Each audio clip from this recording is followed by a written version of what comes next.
Alors, dans la session précédente, nous avons abordé le concept de DCA.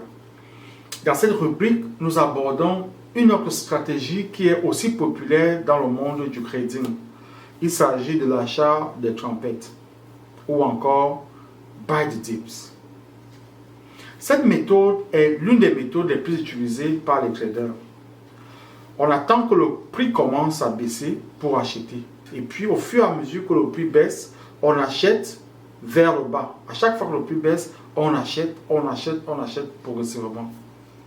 Dans cette méthode, il faut être armé de patience. Vous n'achèterez pas tous vos avoirs d'un coup. Donc, laissez faire, gardez du capital pour vos achats. Vous achèterez progressivement au fur et à mesure que le prix baissera. Cette méthode marche si vous observez le marché.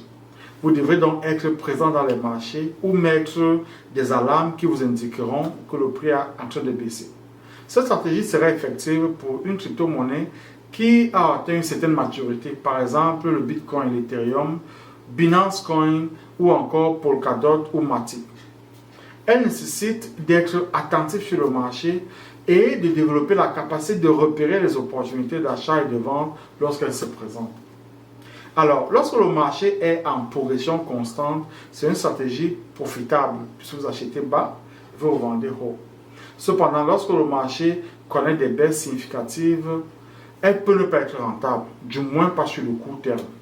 C'est donc une méthode qui est simple, mais elle peut nécessiter d'avoir des compétences en analyse technique et d'être capable d'analyser les actualités du marché. Alors, maintenant nous avons vu le buy the dips. Dans la session suivante, nous verrons comment augmenter votre position dans vos trades afin d'augmenter les quantités de vos actifs.